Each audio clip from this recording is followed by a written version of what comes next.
Hello everyone, আমি ইন্দিরা আবার চলে এসেছি নতুন একটা ব্লগ নিয়ে। তো তোমরা সবাই কেমন আছো? আমি কিন্তু বেশ ভালো আছি।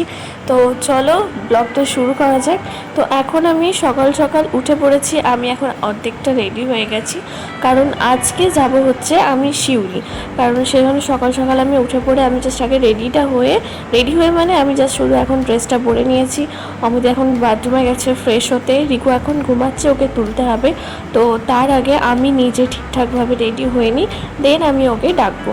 তো এখন আমি ফ্রেশ হয়ে নিচ্ছি, কারণ খুব ধীরে সুস্থে আমি আস্তে আস্তে ভাবে সব কিছু করছি, কারণ রিকু উঠে গেলে এগুলো আর কিছুই হবে না। ট্রেন যেহেতু আমাদের 8:15-20 মধ্যে, তো সেজন্য তাড়াতাড়ি এখান থেকে বেরোতে হবে, কারণ ট্রেনের কখনো টাইমের ঠিক থাকে না, কখনো আগেও চলে আসে, কখনো অনেকক্ষণ ধরে লেটও করে। তাই আগে সম্ভবত সব কিছু তাড়াতাড়ি করে ওখানে পৌঁছে যাওয়াটাই সব থেকে হচ্ছে মানে ভালো আর কি। তো সেই জন্য আমি তাড়াহুড়ো করছিলাম। এদিকে রিকু এখন ঘুমাচ্ছিল, তাই ভাবলাম আমি আগে এখানে চাটা বসিয়ে দিই, কারণ সকালবেলায় সেরকম কিচ্ছু খাবো না, শুধু চা বিস্কিট খেয়ে বেরিয়ে পড়বো। আর এমনিতেও ট্রেনে উঠে আমি কিছু খাবো না মনে করি, কিন্তু বাড়ি থেকে যেহেতু শুধু শুধু বিস্কিট আর চাটাই খেয়ে যাই আমি, কিন্তু ভাবি যে হয়তো খিদে লাগবে না, কিন্তু ট্রেনে উঠে আমার খিদে লাগে, কিন্তু ঝালমুড়ি এসব খেলে আমার গা গোলাতে লাগে। আর এমনিতে রিকু যেহেতু যাচ্ছে, ওকে তো কিছু একটা কিনে দিতে হবে, না হলে ও জেদ করবে। তো সেজন্যই শুধু আমি চা আর বিস্কিটটাই খেয়ে যাব। সেজন্য চাটা বসিয়ে নিলাম, কারণ অমিত এখন ফ্রেশ হতে গেছে। ফ্রেশ হয়ে এসেই আমরা চাটা খেয়ে একদম রেডি হয়ে বেরিয়ে পড়বো। তো এখন আমি ভাবছি যে রিকু এত সুন্দরভাবে ঘুমাচ্ছে, ঠিক আছে, যখন কোথাও যাবো এরকমভাবে সেদিনকে ও বিন্দাস ঘুমাবে। আর যেদিনকে হয়তো যাবো না কোথাও, মানে একটু ঘুমাতে ইচ্ছা করছে, সেদিনকে উঠেও তাড়াতাড়ি উঠে যাবে। তো এই হচ্ছে ব্যাপার, তো কিছু তো করার নেই। সে তো ওকে আগে না উঠিয়ে আমি আগে মশারি বিছানা যা আছে সব কিছু আগে গুটিয়ে নিচ্ছি। আর মশারি খুললে পরে ও বুঝতে পেরে যায়, কিন্তু সেদিকেও এত ঘুমাচ্ছিল, একটু কিছু বুঝতে পারেনি। আর একটু মশারি গায়ে টাচ হচ্ছিলো, কিন্তু কিছুতেই ও ঘুম থেকে ভাঙছিল না। তো কী আর করবো, ওকে ঘুম থেকে তুলতেও আমার ইচ্ছা হচ্ছিল না। আর এমনিতে তো যদি অন্য কোথাও হতো, সেটা আমি মানে এটা যদি আমার বাপের বাড়ি থেকে শ্বশুরবাড়ি আসার কথা থাকতো, তাহলে সেদিনকে তো আমি হয়তো উঠতেই চাইতাম না। মানে মানে হচ্ছে তো হচ্ছে এরকম ব্যাপার। যেহেতু মায়াপুর যাব, প্লাস তার আগে যাব বাবার বাড়ি, তো অবভিয়াসলি প্রত্যেকটা মেয়েরই এটা একটা এক্সাইটেড থাকে যে কখন যাব। তো সেজন্য রাত থেকে আমার আর ঘুম হয় না যে কখন সকাল হবে আমি যাব। তো সেই বুঝে আমি এদিকে এখন গ্যাস অফ করে দিলাম, চা হয়ে গেছে। আর রিকু এখন এত সুন্দরভাবে ঘুমাচ্ছে, ওকে এত কিউট লাগছে দেখতে।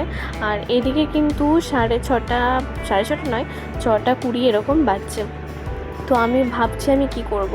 তো যাই হোক, সব কিছু করে নিয়েছি, হাতে সেরকম টাইম ছিল না, তাই এখন আমরা রেডি হয়ে নিয়েছি। আমি তো এদিকে রেডি হয়ে গেছি, রিকুকেও রেডি করে দিয়েছি। রিকু একটু কান্না করছিল, তাই রিকু আমি রেডি হয়ে গেছে, তখন কিন্তু প্রায় 1 ঘন্টা পেরিয়ে গেছে, এত সময় নষ্ট হয়ে গেছে। তো এদিকে আমাদের অটো বলা ছিল, কারণ আমাদের লাগেজ ছিল, সেই জন্য আমরা অটোটাকে রিজার্ভ করেছিলাম, আগে থেকে বলা ছিল যেহেতু। তো সেজন্য অটো এসে আমাদেরকে কল করেছে, আমরা তাড়াতাড়ি করে নিচে চলে এসেছি। এখন এদিকে আমরা মা তারাকে প্রণাম করে বেরিয়ে পড়লাম। যেহেতু ফ্রন্ট ক্যামেরা, সেজন্য আমার উল্টো হাত হচ্ছে, হয়তো বোঝাতে অসুবিধা হবে, তাই এদিকে আমি প্রণাম করে এখন আমরা বেরিয়ে পড়লাম, যেন সুস্থভাবে যেতে পারি, এটাই আর কি। আসলে এখানের রাস্তাটা এতটাই ভিড় হয়, আর সবসময় ভিড় এই জায়গাটা, তাই মানে টোটো বাস যা কিছুই আর কি যাতায়াত করতে খুবই অসুবিধা হয়। তো আমরা যেদিনকে আর কি যাবো, তো সেদিনকে খুব একটা ভিড় ছিল না। তো এইদিকে এখন আমরা ওয়েট করে আছি, কারণ এখনও ট্রেন আসেনি। আর আমরা এখন ওয়েট করে আছি, এখানে এখন বসে আছি। রিকু তো কিছুতেই আর কি মানে ওর ইচ্ছা কখনও ট্রেনে চাপবে, মনে হচ্ছিল অনেকটা দেরি হয়ে যাবে, কিন্তু অনেকটা আগে চলে এসেছি। যাই হোক, ওই যে বললাম, কখনো ট্রেন আগে চলে আসে, কখনো অনেক লেট করে। আর সত্যি এবারে ট্রেনটা অনেকটাই লেট করেছিল, আমরা অনেকক্ষণ ধরে ওয়েট করেছিলাম। দেন ট্রেনটা আসার পরেও তার অনেকক্ষণ পর কিন্তু ট্রেনটা ছেড়েছিল, কারণ আমাদের ট্রেন মানে ঘরে ঢুকে যাওয়ার কথা পুরো 10টা মানে এরকম আর কি।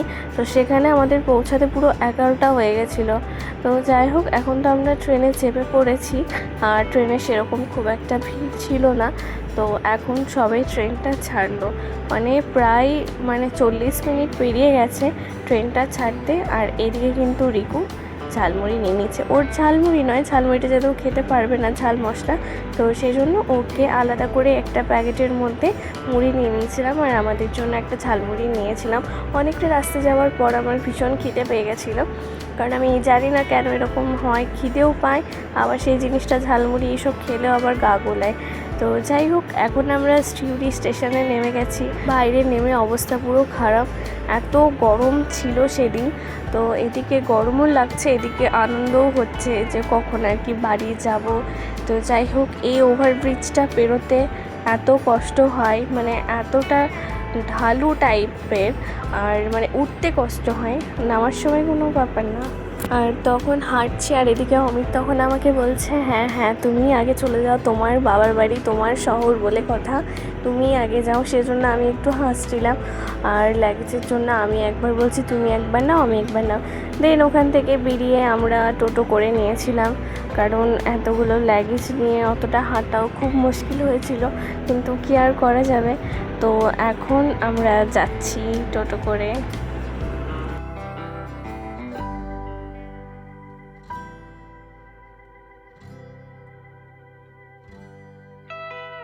তো এইদিকে আমার ভাই তো ছিল বাইরে দাঁড়িয়ে, ও সব সময়ই যখনই আমরা আসবো ঠিক করে তার আগে থেকে ওরকম করে দাঁড়িয়ে থাকে। যাই হোক, এখানে মারা একটা নতুন এগ বয়লারের একটা মেশিন কিনেছিল, তো যেটা ভীষণ কিউট আর মানে দেখতেও ভালো, প্লাস খুব তাড়াতাড়িও ডিমটা সিদ্ধ হয়। এখানে ডিম সিদ্ধ দু রকমের ব্যাপার আছে, মানে একটা ভাজা টাইপেরও হয়, আবার এখানে বয়েলডও হয়। তো যাই হোক, এটাই দেখছিলাম। আর রিকু তো এখানে এসে ঈশানের সাথে তো মানে মস্তি করতে পারলে ব্যাস, আর তো কিছু চাই না, এদিক ওদিক সেখানে ব্যাস, ওর তো কোনো ব্যাপারই না। এখানে আরও কিছু অনেক স্কিপ গেছে, এসে পরে স্প্রাইট খেয়েছি, মিষ্টি খেয়েছি, আর মুড়ি যেহেতু খাবো না, তো এদিকে চপ ঘুগনি সব কিছুই এনেছিল, তো আমরা শুধু চপ ঘুগনিটাই খাই। তো এখন আমি এই ঠাম্মার হাতে ঘুগনিটা আমি খাচ্ছি, জাস্ট অসাধারণ। ঠাম্মার প্রত্যেকটা রান্নাই আমার কাছে খুবই ভালো লাগে। তো এদিকে আমাকে মুড়ি খাওয়ার জন্য বারবার বলছিল, তো আমি বলছিলাম না মুড়ি খাবো না, ঘুগনিটাই খাবো। এত টেস্ট হয়েছিল, আমার তো ভীষণ ভালো লেগেছিলো। আমি তো আমারটাও খেয়েছি, প্লাস অমিত অতটা খাইনি, আমার অমিতকে তো অনেকটাই দিয়েছিল, অমিতের থেকেও আমি খেয়েছিলাম। তো অনেকক্ষণ চলে এসেছি, তো এসে পরে তো মানে শুরু হয়ে গেছে, একটার পর একটা খাওয়া শুরু হয়ে গেছে। অমিত এখানে এলেই বলবে যে একটার পর একটা আমি শুরু করে দেয় খেতে। তো যেহেতু ট্রেনে মুড়ি খেয়েছিলাম সেজন্য আর খেতে একদমই ভালো লাগছিল না, খাওয়া আস্তে আস্তে মুখে পড়বে, ভালো লাগছিল না। তো এখানে এসে ঘুগনি চপ এসব আর কি খেয়েছি, মিষ্টি থামস আপ, তারপরে আর কি খেলাম, টুকটাক চলছে। এখন আবার মা ডিম সিদ্ধ করে দিয়েছে আমার, অমিত আর রিকুর। এখন ও তো শুরু হয়ে গেছে, এখন ও খাবে বলছে, তো ওকে ওকে খাইয়ে দিই। তুই দেখছিস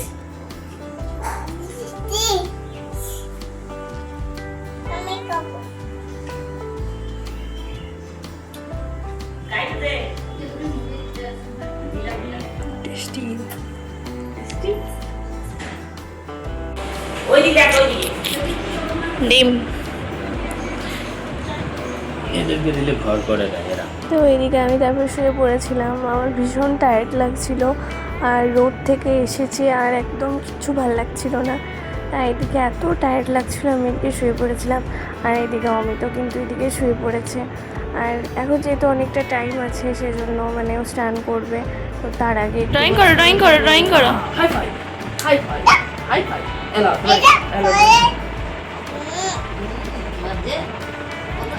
করো তুমি আগে করো তাহলে দেবে।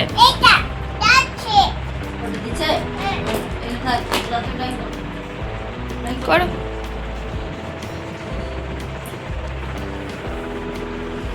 উপর যাচ্ছি স্নান করতে, 1:30 বেজে গেছে, এখানে এখনো স্নান হয়নি। অন্য সময় আমার অন্য টাইমে আমার স্নান হয়ে যায়, মানে ওখানে থাকলে তারাপীঠে থাকলে, বাট এখানে এলে আমার কিছুতেই স্নান হয় না, কিছুতেই মানে খাওয়া টাইমে হবে, বাট স্নান করা মানে অন্য কিছু। আমি যখন থেকে এসেছি শুধু তখন থেকে মানে এত মানে আলিশ লাগছে, এত ভাল লাগছে না, শুধু মানে ঘুম ঘুম পেয়েছে। এমনিতেও তাড়াতাড়ি উঠতে হয়েছে, সকালবেলায় তাড়াতাড়ি উঠতে হয়েছে, সেই জন্য আর কি ঘুম ঘুম পাচ্ছে। অমিত তো ঘুমাচ্ছে, রিকো মানে ঘুম ঘুম আসছিল। যাই হোক, মা ঈশান ডাকলো বলে ও আর ঘুমালো না। আর আমার এত ঘুম আসছিল, আমি তো বিছানা ছেড়ে উঠতেই ইচ্ছা করছিল না। তখন 1:30 বাজছে, ভাবলাম তাহলে চানটা করে নিই। রিকুকে মা স্নান করিয়ে দিয়েছে, আর ও টুকটাক তো খাচ্ছেই, তো সেই জন্য ও আর মানে এখন খাবে না, একটু পর ওকে খাওয়াবো। তো আমি নিচে যাই, তখন খাওয়াবো। এখন স্নান করে নিই, এখন স্নান করবো। 1:30 বাজছে। আর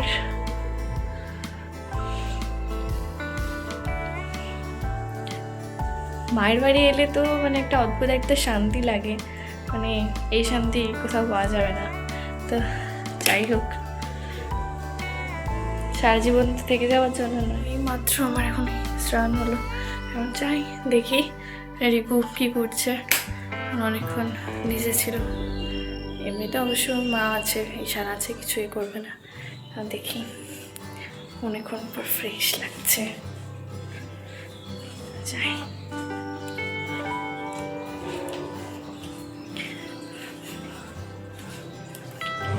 এখন আমি করবো পোস্তের বড়া অমিতের জন্য। দুটো হবে, অমিত খাবে আর একটা বাবা খাবে। আমি পোস্তের বড়া করবো।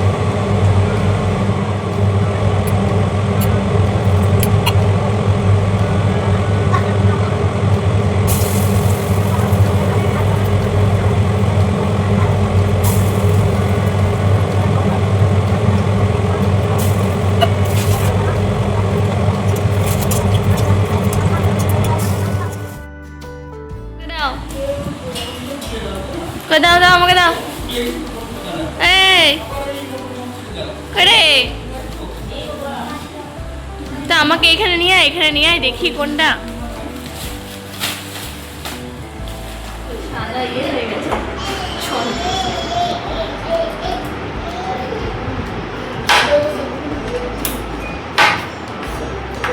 এগুলো বিচ্ছি লাগে।